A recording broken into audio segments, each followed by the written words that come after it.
SBGB TV live call-in show. What's up, DZ? This is Alex Alonso calling from Los Angeles, man. Hey, what's going on, Alex Alonso? How you doing, my brother? All is well, man. I just wanted to let you know that we reacted to one of your phone calls to one of his minions, and that's going to drop on the Street TV channel tomorrow. And I just thought it was very hilarious that one of his minions would actually be on the phone calling you and then continue to stay on the phone with you for about, 30 minutes. Hey, listen, man, I appreciate you, brother. And yeah, I don't even know why his minions try to like play with me when I do this every single night. And we already know what type of individual Wack is and the people that he deal with. Yeah, man, we all know he's a pathological and habitual liar. And in 2026, I'm just surprised that this guy is able to run around on the internet and just continue to run his mouth. Yeah, listen, I'm surprised as well because, like, I would have thought by now him doing what he's doing that, you know, the people he's doing this for would have been shut it down. But obviously, you know, they're allowing him to do it because he must be real effective for whatever they're using him for. Yeah, well, you know, there's a lot of people out in Los Angeles that can't stand the guy. So he doesn't pop up. He doesn't show up. The only time to really catch him is when he goes up to No Jumper on Thursday. But I don't think anybody wants to crash out and end up in jail doing something to this guy. Yeah, and I understand that. You know, I just think that the guy is just doing too much, and the authorities that he's tied with, I would think by now they would be kind of like tired of him threatening people the way he's threatening people and doing the same thing over and over. You know, I've been hearing you say that he's working with them boys, and to a certain degree, the evidence seems to suggest that. But that No Jumper beating makes me think a little different because Burbank police calls that an attempted murder, and he clearly instigated that whole thing. So why is he allowed to continue to do what he's doing if he's involved instigating an attempted murder if he's working for them boys? So now this is what I want to say on that. He was named suspect number 4, as you and I both know, right? And that was the original police report. The police report now doesn't mention him at all. And in the original police report, it mentions that he told Loose Cannon to stop, don't do it. They would have had to come talk to him in reference to the original police report as him being a suspect in order for him not to be a suspect anymore. You don't just be named as a suspect and then you're no longer a suspect. They had to do an investigation to be able to get the evidence of who the other individuals was. And what he did was he got Gigi to interview the guy Gizzy, got Gloss to talk to him. He got the information from these individuals and got them to talk out for themselves so that he didn't have to directly identify him. Being as though that he was named a suspect in that situation, he would have at least had to be questioned. Well, they got one suspect charged so far, and this is a brother whose name I've never said on the internet before, but somehow Cashless Jones claims that I'm the one who put Alfred Walker's name out there. But I'm gonna give you a little update on Alfred Walker. He was released from custody a couple days ago. I believe he made bail, but he still has to go to court. Okay, and I was the one that put Alfred Walker's name out there. Okay. Yeah, when it first happened, I got the information directly from Gigi, who it was, and I put it out there. You know what I'm saying? When she let me know who it was, I just put it out there. I didn't care, you know. I ain't on here trying to be friends with none of them guys that's committing crimes. I'm on here being a podcaster, YouTuber, and I'm doing what I'm doing. So when I got the information, I put it out there and let it be known Alfred Walker was there and the other guys, because, you know, it was told to me who was the people that was involved. Yeah, so that's good to know. I mean, I don't care if I said his name. It just wasn't me. I did say Donnell Gloss's name because it was all over Facebook, Instagram, YouTube that he was in that parking lot stripping the dude down. Yeah. It was obvious. And that was bad. You know what I'm saying? It was like, you know, these guys claim to be paid rich, and y'all are out there robbing and stripping people over a fake network that doesn't even exist. Absolutely. So Alfred Walker, he made bail. I'm gonna tell you right now when he made bail. It looks like he made bail on May 6th. I'm sorry, May 4th. He had a bail hearing on May 4th. He made bail, and he's scheduled for court on May 14th. Okay, but the other two guys, they haven't been picked up yet. Well, they're not in Los Angeles County custody. They could have been picked up in their jurisdictions because Donnell Gloss is not from Los Angeles. And the other guy, shoot, I don't care. We're going to say his name, GEEZY. Yeah. He's from Vegas. So, do you know GEEZY's name? I don't know GEEZY's name. All right, I'm going to give you GEEZY's name because I don't care. Robert Marshall. Okay, Robert Marshall.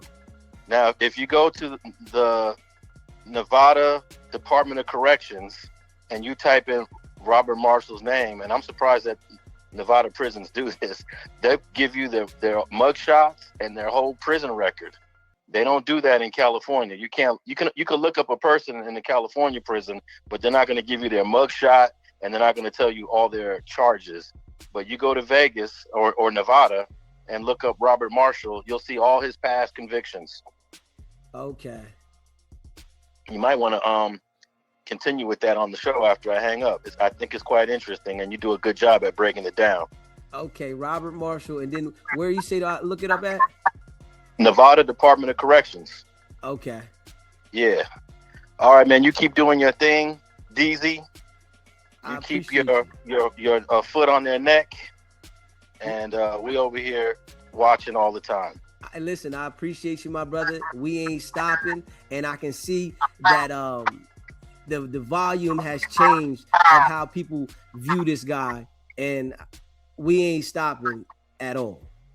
Hey, I ain't like this guy. I met him in 2016, and I ain't liked him since the day I met him. And you got to look at this. In 2016, everyone was his friend. Everyone was deriding him, and I took a lot of negative backflack for not liking this guy back then.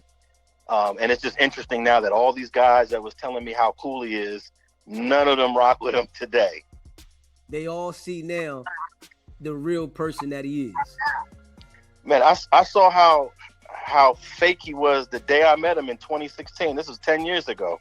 And I was shocked because the people that was rocking with him were some reputable people in Los Angeles, Big U being one of them. I've known Big U for 20 years, and I was shocked that this guy was rocking with him, you know. But it's good to see that the light has been shined, and none of these people even look at him as a real dude. That's solid, my brother, and I appreciate you calling in, you know, giving your insight and rocking with the channel, my brother. All right, man. You have a good night. You too, my brother. All right. SBGB TV live call-in show. Yeah, so I was calling about the topic, the Adin Ross Wack 100 thing. Yeah, what's going on, brother? Yeah, man. So I don't care for Wack, but I do think Adin Ross should pay. And the only reason why I think he should pay is because he made an agreement that he was going to do XYZ. They did fulfill their obligation. They came, they trained, they promoted the hell out of the fight. I think it's just, as far as just good business. I don't feel like if he would have did this with Jack Doherty or any of those other content creators that look like Adin Ross, I don't think he would have did any of that. So do you think Wack does good business?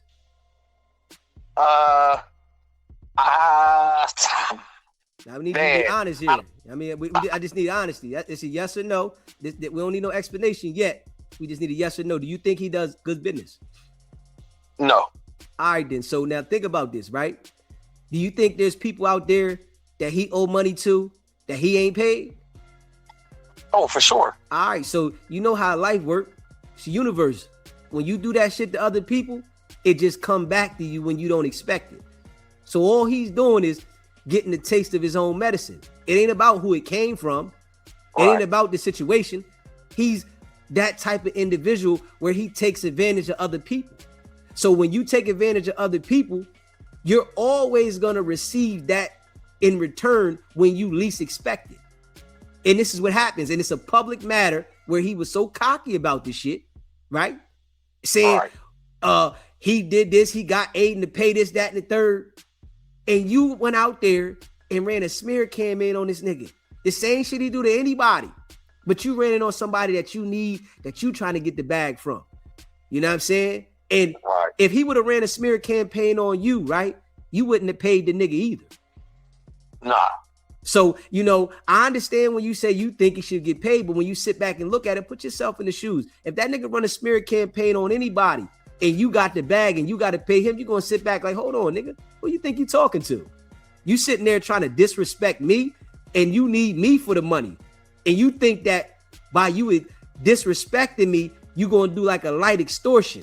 Say, yo, I'm going to talk about you and you going to have to pay me because the way I talk about you. But the things that he went out there and expressed about that man, he didn't know what he was talking about. He thought Adin couldn't bet on the fight, but he didn't understand that he could have bet that way. If he's betting with his friends, he could do that.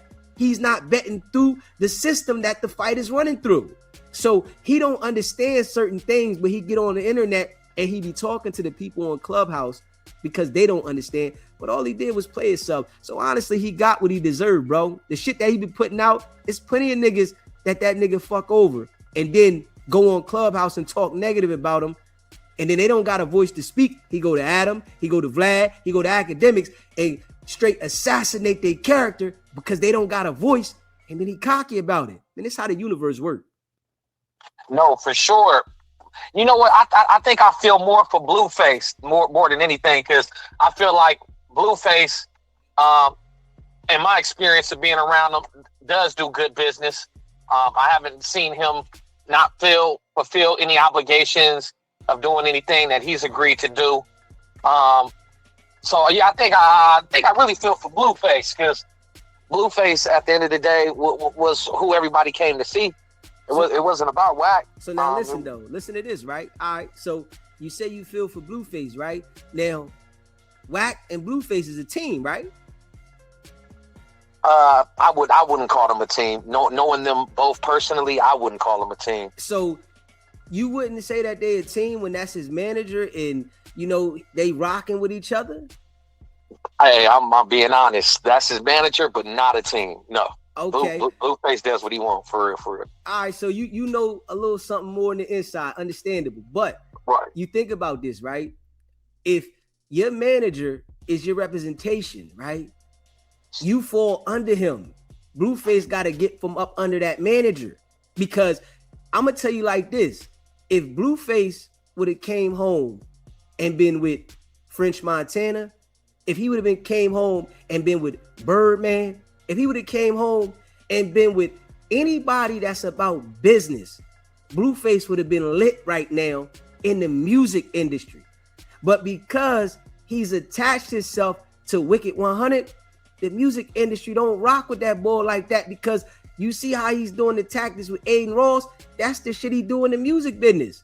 Them niggas ain't for that shit. They got the bag. They don't need Wack. Wack need them, but he act like they need him. So, you know, his relationships have been burned up inside of the music business, but he will act like it's not. But your artist, the nigga that came home, just like all these other people, French Montana got with Max B. That nigga got 2 #1 hits right now. Blueface ain't on no chart, nowhere, no deal, no nothing. And you calling yourself a music manager? Come on, man. You're right about that. He Blue, but let's keep it all the way 100. But Blueface has expressed plenty of times that he never really wanted to be no rapper, and he kind of finds, you know, some type of peace with doing reality shows and being followed around. Now, So let me say this he to you don't real need quick. Wack for that. For real, he don't need him. Let me say this to you real quick. I'm glad you said that. You know why Blueface don't want to be a rapper?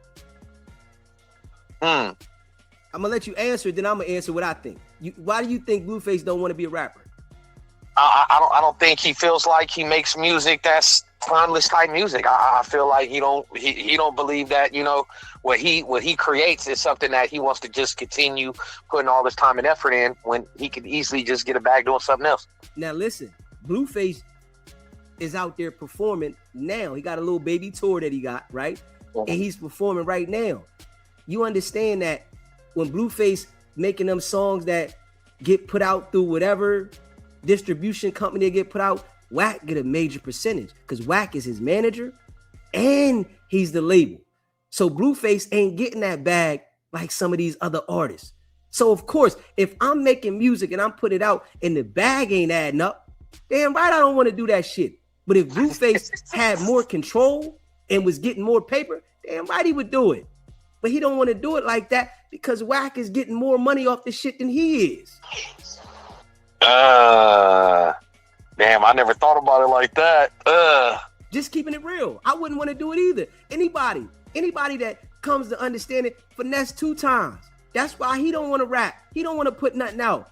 Because Jay Prince, Mob Ties, them niggas is getting more money off of his music than he is. So now I'm not doing no music. Let me up out this contract. But Blueface ain't got the balls in the heart to tell Wack, man, let me out right now. Nigga, Wack done signed Blueface to some crazy ass deal, probably like a 20-year deal. Something crazy. And Blueface can't get up out this shit. So he just dealing with the nigga. You know, even before he went to jail, when he was on the No Jumper show with Krishan Rock, he said that him and Wack relationship wasn't the same. You know, he says this shit, but Wack, you know, he say that shit, got a contract now. You know, we got this contract. So it's like Wack's business practices is bad, bro. And, you know, he's going to be exposed more and more. It's going to come out. That's why don't nobody want to sign no deal with that nigga. You know, he's supposed to be connected. He know Birdman. He know Akon. He know all these people, nigga. And you can't get nobody? Come on, man. You know what it is, man. Right. And he'll put you around these people, introduce you to these people, but he don't want you locking in with these people. He the type of dude, he wants to always be tightly involved. Like he don't put you on opportunities so you can learn and you can create something out of it. He puts you on stuff, and in his mind, you owe me forever. You wouldn't know Kanye if I didn't take you to Kanye. That's a fact. He does a lot of stuff, man. I don't rock with dude no more, man. He does too much, man. I ain't gonna lie. All right, listen, at least we got it up out of you. You know what I'm saying? I know if I talk to you for a couple minutes, we would get it up out of you. You know, boy ain't right. You know what I'm saying? The world is starting to know he ain't right. And we do this shit every single night. We make sure that we go in every night. The world knows he's not right. That's why that nigga won't mention me, because I go live and people can call me. It's plenty of people that call me and say things that I don't say nothing about, that talk about it. You know what I'm saying? Because my number's on here. People have direct link to me. That nigga know he better not talk about me, because you're going to draw traffic to look at me so that they can hear what's going on. Why you talking about this guy? And once they start listening to me, the way I break him down, that shit's just ill. It's on another level, and he know it. Right.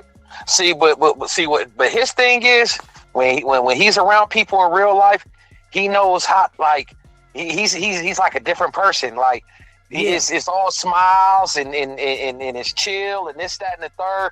But it's all a play with him. Like, I don't know where he learned it from, but he goes around and he portrays, like, I can guarantee you, the way he was around Adin Ross was completely different than how he started to talk to Adin Ross once that money didn't come through.